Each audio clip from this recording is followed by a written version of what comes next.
Welcome to this episode of the Sports Detective Podcast Show. My name is James Williams, and today we discuss if NBA fans actually want to learn the game of basketball. Why are we talking about this? Well, JJ Redick hadn't been on First Take in a long time, and he made a few appearances on it this week. And he basically came at it with like a super high, intense energy, which is kind of like the energy that the show wants. But usually that kind of high intense energy kind of comes a little bit tongue in cheek and isn't as combative as JJ is. And he made a lot of headlines earlier this week when he criticized his former head coach, Doc Rivers, and basically said, like, hey, Doc needs to be held accountable. He's never holds himself accountable, which made a bunch of headlines. A lot of people were talking about it. And JJ, the next day, goes on to First Take and kind of comments on that a little bit here and basically says that, like, hey, NBA fans care more about the drama and me saying stuff about a coach rather than me actually doing like an actual X's and O's film breakdown that I think is very good. And, basically criticizes NBA fans live on First Take. So we'll go ahead, watch this clip here from JJ on First Take, and then we'll talk about where we agree with JJ a little bit and then where we mostly disagree with him. So we'll go ahead, watch this video, and then we'll discuss. Now I want to address Stephen A's point. Since when is it players' jobs to educate people on basketball? When did that become a thing? When did that become a thing? Isn't that our job? Isn't that our job? I'll answer. I do that as my job. That's my job to educate people on basketball. I'm letting you speak, No, and then I'll answer. It's our job, Stephen A., to educate people on basketball. It's Okay. our job. And here's the reality. This is the ecosystem we live in. I can do a video on my podcast. I can do a video on my podcast where I break down the last 9 games the Pelicans have used Zion Williamson as the primary ball handler and what type of actions that has led to. I looked it up this morning. 54,000 views on YouTube. But I want to call out a coach yesterday. Oh, that gets tens of millions of engagements. That's the ecosystem we live in. So do fans actually want to be educated or not? Mm-hmm. Do they? Mm-hmm. Okay, so that is JJ's point here. We're mostly going to focus on the second half of that video here. I love how JJ is stating the obvious, and he's acting like he's like surprised that this is the case, and he's trying to make it some sort of reflection on our society. It's like, of course, people are going to be more interested in you criticizing your former head coach, not even just criticizing him. Dude, he metaphorically pulled down his pants and diarrheaed all over his face. And he's like, well, like, why are people getting all so worked up about this, bro? What's going on? Dude, I did an awesome Zion Williamson breakdown and no one cared about it. No one cared about it. 54,000 views. No, I actually think 54,000 views on a film breakdown is pretty good. Just compared to most film breakdown videos.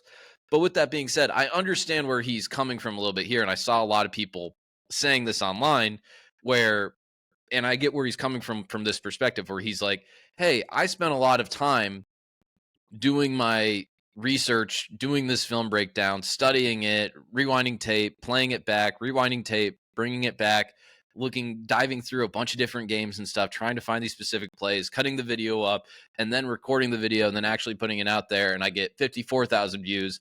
And maybe this thing that I thought about for maybe an hour or maybe 2 hours or maybe a day and just thought about, never really wrote about, didn't do as much work, that thing actually gets more merit and that stuff gets more play and that stuff gets more attention than this thing that took me a lot more longer and, took a lot more time and energy and is actually more important to the game of basketball. I understand that. And I saw a lot of people kind of, relaying his, point there with that. But with that being said, though, I hate that he is saying that this is like some sort of reflection of our society and like how it is today. It's like, dude, this is how we have always been as a society. This is how we've always been. We've always cared about drama. We always care about, big flashy headline stuff like that. That stuff's a lot more easy to interpret than like film breakdown. And I don't think it's that fans don't want to watch, film breakdown and don't want to understand the way of the game of basketball works and things like that. But I think the reason people might not seek out that stuff is that basketball is a complex game, man. and I will watch film breakdowns. I will watch games all the time. I have NBA League Pass. I watch games all weekend. I watch games at night. A lot of times when I'm getting ready to record videos, I'll have games on in the background trying to, pick up little things here or there.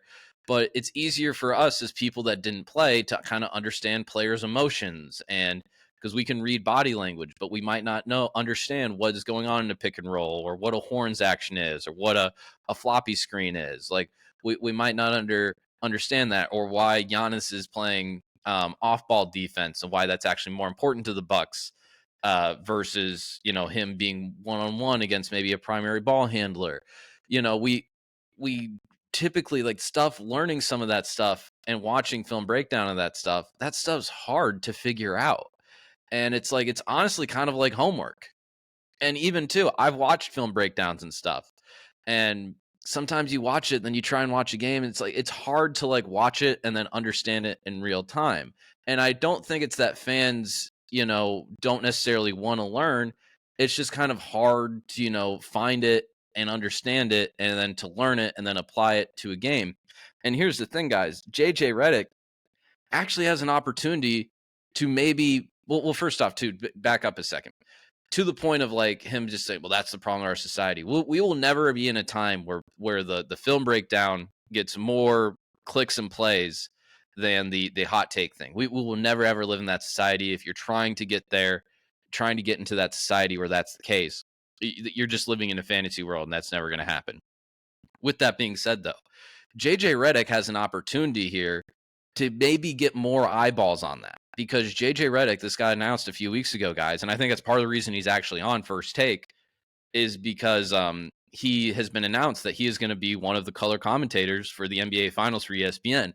So he is going to be on the biggest stage in all of basketball, or at least the NBA, and he's going to have the opportunity to, during games, because that's typically, I think that's where most fans kind of learn their understanding of the game, and how maybe their specific team, or maybe how other teams or certain players attack defenses, how defenses play, maybe different statistics stuff. They kind of watch the game, and they rely on the sports commentators, the color commentators, the play-by-play people to explain it to us, because again, this stuff is hard. And that's why, if you kind of if you know anything about play-by-play commentators, like, this job's hard, and there's a lot of more bad people at it than there are good people, because it takes a wealth of knowledge, not even just to understand the game, but to understand the game and then communicate that to other people for them to even understand just a little bit of it.